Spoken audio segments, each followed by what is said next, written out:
I think I should have had a hat-trick. When I missed that penalty, it took my mind back to academical. Going to that game against Brazil, we knew it was a tough game for us. Ghanaians knew it. The only thing I remember from the Italy game in Hanover was of I think it was maybe just the emotion at the national anthem. What did you feel when the anthem? Because literally everybody was crying, even some of the people in the stands. What was the team talk before you guys went on the pitch that day? Yeah, honestly, it was our first World Cup. We were inexperienced. We didn't know how the World Cup was. Although we've been watching it on TV and everything. I remember going into the pitch for the warm-up. When we entered, we saw everywhere blue. And then you can see the Italians were all over. They were all over. And then you can see maybe at the right side, there's some corner. You can see and then you can see a lot of few Ghanaians over there. The whole place was blue, and I was like, "This is football." Yeah. So I've forgotten the team talk. I've forgotten exactly what we. But I remember, of course, the captain himself, Stephen Appiah. The way he's like, I don't remember the exact words he said, but I remember he psyching us up for that tournament because I was playing in Italy at that time, but I wasn't playing in Serie A. Yeah, so you were in Serie B then? Yeah, I was in Serie B doing well there, although I was loaned from Udinese.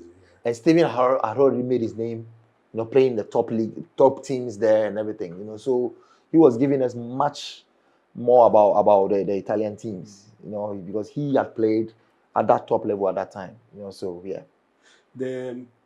So that game doesn't go as planned, and then the second game, everything changed. What changed in the second game? That second game against Czech Republic, because remember, that was supposed to be Ghana's most difficult game. Yeah. They were ranked number 2 in the world. Peter Cech, Rosicky, they had what's this tall guy's name? They had Yankula, all those. And it was a game that a lot of Ghanaians were convinced we were going to lose. What changed in that game? Yeah, I mean, what changed was the first game. Because Italy had the best players in the world. But if you watch the game, there was no difference. We matched them boot for boot. It was just some inexperience, and a couple of mistakes that made them score. Yeah. If you watch the game, you were able to match them. So going there, we were like, if we were able to match Italy, and that time statistically, when you talk about history, Italy was ahead of Czech Republic. Yeah. And that particular year, Czech Republic was the most informed team. Yeah. Going number there. 2 in the world, actually. Number 2 in the world. Yeah. But we were talking about history. We were watching that history that Italy had over Czech Republic. Yeah. So if we were able to match Italy, it was just a small issue that made us lose the game. We can beat them. So I remember I was in the room, and I told my brother, he was in a standby at that, and he watched the Italy game, and he was flying back to Ghana. Yeah. And I said, if he goes to Ghana, tell Ghanaians I'm going to score against Czech Republic. And he's like, are you sure? I said, yeah, just go and announce it. When you grant interview, tell them, or tell your friends I'm going to score, because I had that feeling I was going to score. And then was it 1 minute or so into the game? Some of us had not even sat down properly in the stadium.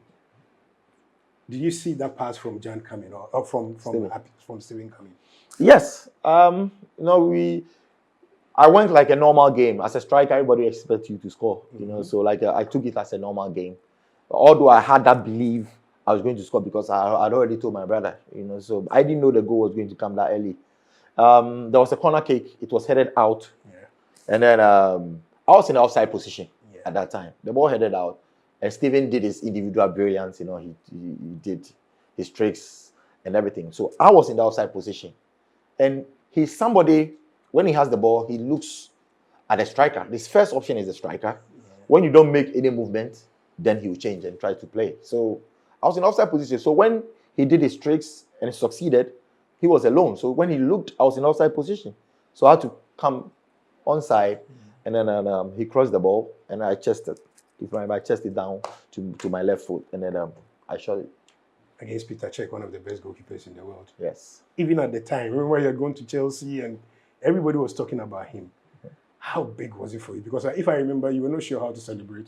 You ran to the corner flag, and then you touched your Yeah. What was it? What was it to indicate? Yeah, that time I had a contract with Puma and with Lotto at that time.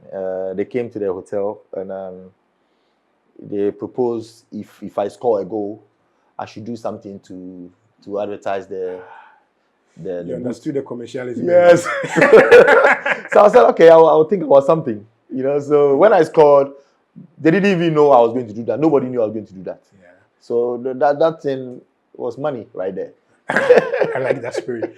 And it was the beginning of utterly dominating that game. When you reflect, do you think you should have scored more goals in that game? Yes.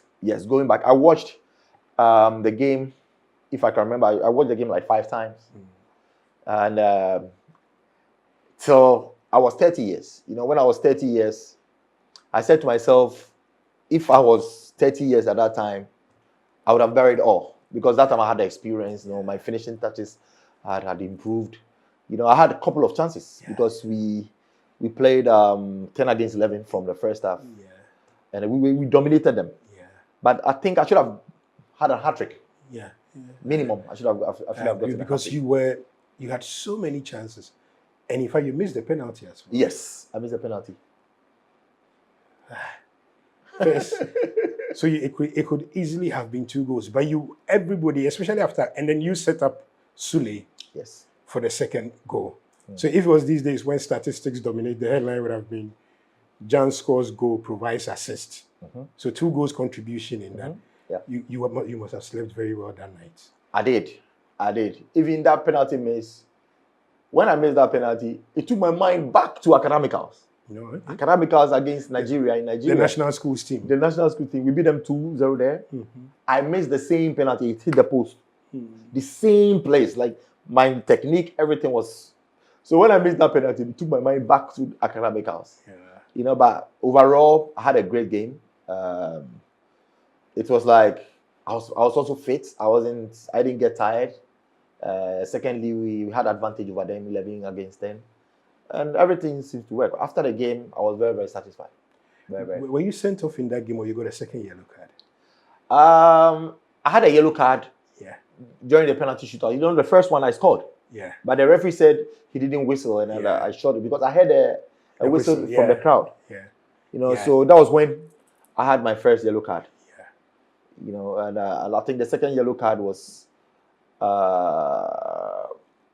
was towards the end of the same game, I think. My first yellow card was against Italy. Right, yeah. Italy. Yeah. It was a simulation. Yeah. I wanted a penalty. Yeah. So the second yellow card was against Czech Republic, and then I missed the game against USA. But the game against USA, you were sitting down. So you were on the bench. Razak Frimpong replaces you. Yes. And it was Aminu Dramani who scored the goal. First goal. Because we had been criticizing Dramani throughout. When he scored, we were all hiding in the corner in Nuremberg and saying, Aminu Dramani had scored. How happy were you when Ghana qualified for the next stage?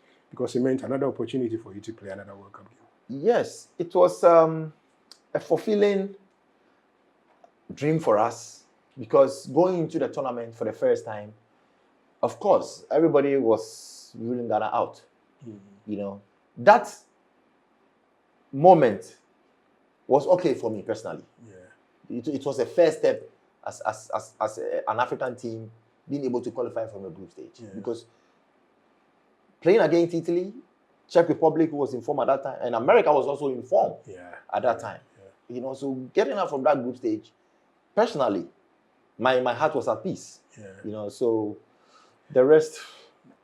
There are those who say that because of that, you guys didn't approach the Brazil game with the same intensity. It was as if all of you were happy that you were already into the next round of the competition. Was that a problem, you think? For me, psychologically, I would say every Ghana was thinking that way. Okay. If everybody wouldn't be hypocrite and say, everybody was happy. Everybody was happy. Like we were able to qualify from the group stage. And meeting Brazil was a 50-50 game. Yeah. It wasn't even a 50-50 game. If we are honest, because they were more experienced than us. They had that golden generation, Ronaldo, Rivaldo, and everybody. Adriano and all those players. Sometimes it's sports. When you are going to play against a top team, you are going to play against a top team. hey, Charlie, we won't there. But still, it doesn't mean when you get opportunity, you will not win. Yeah.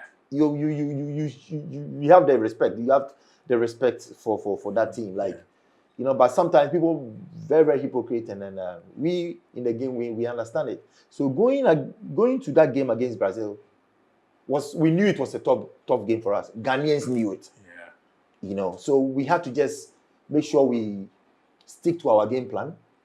You know, make sure we get them early, and things can change. Yeah.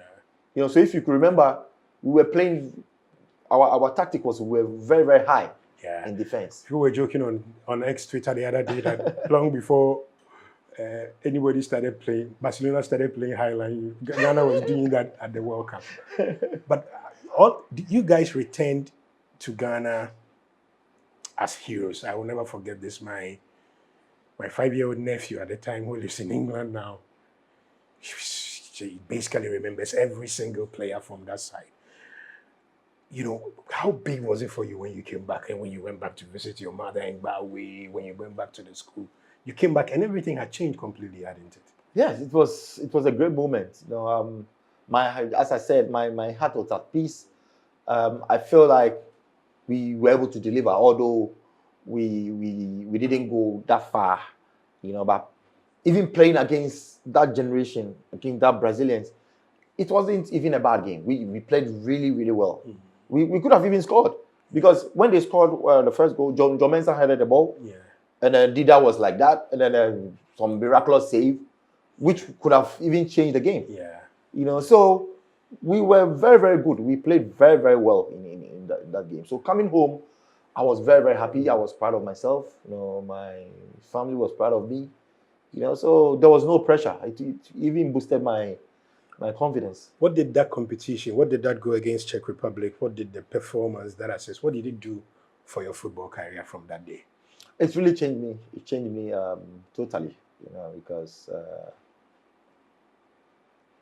playing in Serie B at that time, after the World Cup, I was like a World Cup material, you know. So I had 3 years left with Udinese, you know. So they had to call me back because I did so well in the World Cup, and then they felt like now I can compete in Serie A. And that time there were a lot of teams who wanted my signature, you know. But the concrete one was Lokomotiv Moscow at that time. So it was a very, very huge contract offer. So I said yes. I was going to, I will pursue that deal. So when I came, Juventus wanted to sign Yaquinta from Udinese. Yeah. So Udinese didn't let me go. So they had to change my contract that I came with us. At that young age, my contract was a small pay. So I became the second highest paid player in the Udinese after Di Natale.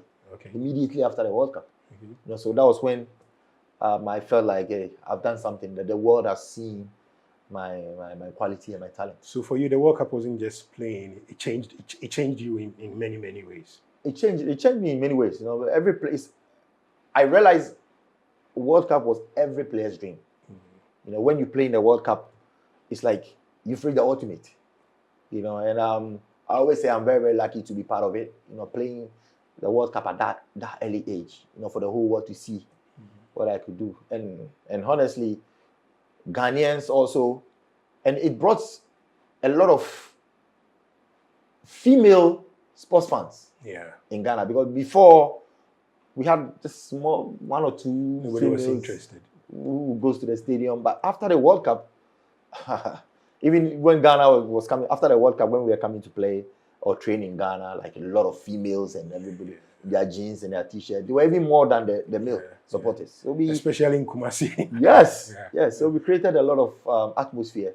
You know, I think that particular tournament, that World Cup, brought the love of football itself in Ghana.